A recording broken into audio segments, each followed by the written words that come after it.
অলিম্পিকলৈ যাত্ৰা অলিম্পিকৰ পদক আৰু পৰৱৰ্তী পৰ্যায়ত ভাৰতৰ সৰ্বোচ্চ ক্ৰীড়া সন্মান ধ্যানচাঁদ খেল ৰত্ন এই গোটেইবোৰ সন্মানেৰে সৈতে লভলীনা বৰগোহাঁয়ে জাতিটোক বিভূষিত কৰিছে আৰু নিজৰ পিতৃ মাতৃৰ লগতে আমাৰ জাতিটোকো গৌৰৱান্বিত কৰিছে।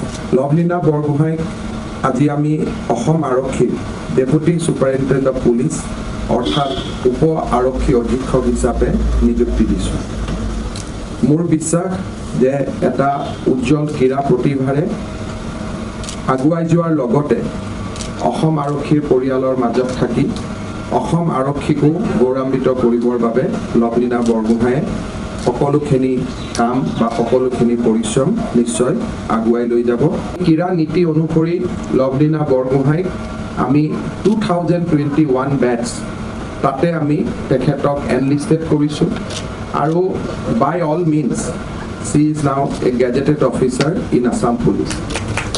অসম আৰক্ষীয়ে যোৱা 8 মাহত বিভিন্ন ধৰণে ৰাইজৰ ওচৰত থাকি ৰাইজৰ হৈ কাম কৰাৰ বাবে আমি প্ৰচেষ্টা আৰম্ভ কৰিছোঁ। আমি ইতিমধ্যে সিদ্ধান্ত লৈছোঁ যে অসম চৰকাৰৰ যি খালী পদসমূহ আমি পূৰণ কৰি সেই খালী পদসমূহত ষ্টেটক ৰিপ্ৰেজেণ্ট কৰা, নেশ্যনেল ৰিপ্ৰেজেণ্ট কৰা আৰু অসমৰ হৈ পদক কঢ়িয়াই অনা বিভিন্ন ব্যক্তিক তেওঁলোকৰ সাৰ্থকতা অনুসৰি আমি চাকৰিত নিয়োগ কৰোঁ। মই ভাবোঁ যে শিক্ষা যেনেকৈ এটা চৰকাৰী চাকৰি বা নিজক প্ৰতিষ্ঠা কৰাৰ কাৰণে শিক্ষাক যেনেকৈ এটা আমি মাধ্যম হিচাপে লওঁ, এতিয়া আমি ৰাজ্যখনত ক্ৰীড়াকো এটা মাধ্যম হিচাপে ল'ব পাৰোঁ। কাৰণ ক্ৰীড়াৰ জৰিয়তেও আমি শিক্ষাৰ জৰিয়তে য'ত উপনীত হ'ব পাৰোঁ, ক্ৰীড়াৰ জৰিয়তে আমি একেটা পথতে উপনীত হ'ব পাৰোঁ। মই পিতৃ মাতৃসকলক অনুৰোধ কৰিম যে sports is now a career, it is no' longer যে এইটো এটা ছাইড ভিউ বা এইটো ক' এক্টিভিটি মই বিশ্বাস নকৰোঁ। আমি প্ৰতিখন জিলাতে একোটা ভাল ষ্টেডিয়াম আমি নিৰ্মাণ কৰিম। ইতিমধ্যে অসমৰ 10খন জিলাত 10টা খুব ভাল ষ্টেডিয়াম নিৰ্মাণৰ কাৰণে আমি 500 কোটি টকাৰ অনুমোদন জনাইছোঁ। জিলাৰ তলতে সমষ্টি পৰ্যায়তো এখন যাতে ভাল ষ্টেডিয়াম হয় তাৰ বাবেও আমি 12 কোটি টকাকৈ অনুমোদন জনাইছোঁ। আৰু এই শৃংখলাতে সৰুপথাৰ সমষ্টিত লভলীনাৰ নামেৰে আন এখন ভাল ষ্টেডিয়াম নিৰ্মাণৰ কাৰণে য'ত ৰাজ্য চৰকাৰে 25 কোটি টকা ব্যয় কৰিব তাৰ বাবেও আমি সিদ্ধান্ত লৈছোঁ। যোৱা 8 মাহত অসম আৰক্ষীয়ে যেতিয়া ড্ৰাগছৰ বিৰুদ্ধে আমি কাম কৰিছিলোঁ তেতিয়া এই সমস্যা ইমান গভীৰ বুলি আমি অনুভৱ কৰা নাছিলোঁ।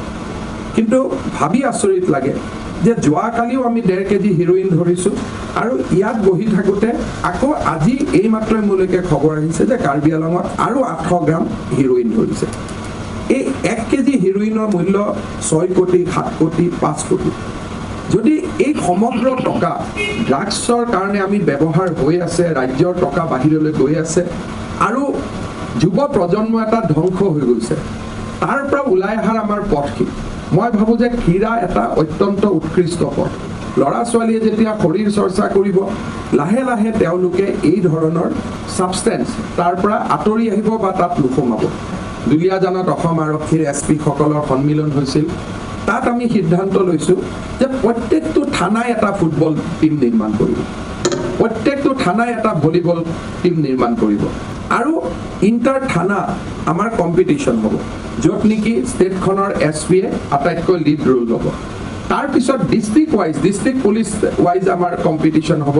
পুলিচৰ কনিষ্টবলবিলাক ইয়াতে নেখেলে, ইয়াত সেই থানা এৰিয়াৰ যুৱ প্ৰজন্মটোকহে আমি খেলিব, অৰ্থাৎ যুৱ প্ৰজন্মটোক যাতে আমি খেলাৰ লগত জড়িত কৰিব পাৰোঁ।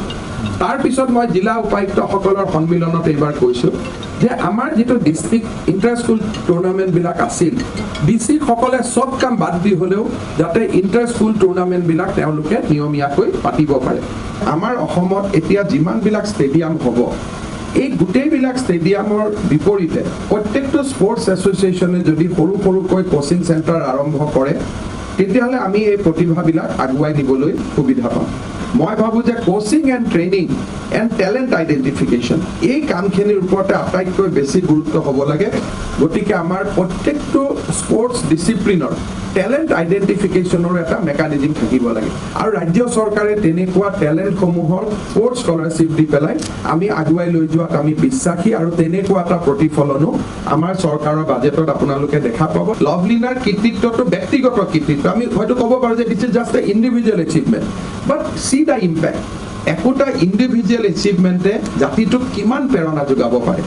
এই অনুষ্ঠানবিলাক আমি সেইকাৰণেই কৰোঁ যাতে ইয়াৰ খবৰ, ইয়াৰ প্ৰচাৰ, ইয়াৰ প্ৰসাৰে আৰু বহুজনক লভলীনা বৰগোহাঁই হ'বলৈ অনুপ্ৰাণিত কৰে। গুৱাহাটীৰ কোনোবা এটা ৰাস্তাও লভলীনাৰ নামত আমি কোনোবা দিনাখন আমি দিম, তাৰ বাবেও আমাৰ কাম চলি আছে। আমি লভলীনাক চাকৰি যি দৰমহা পাব তাৰ ওপৰত আমি মাহেকী 1 লাখ টকাকৈ আমি দিব খুজিছোঁ যাতে কোচিং চলি থাকিব পাৰে।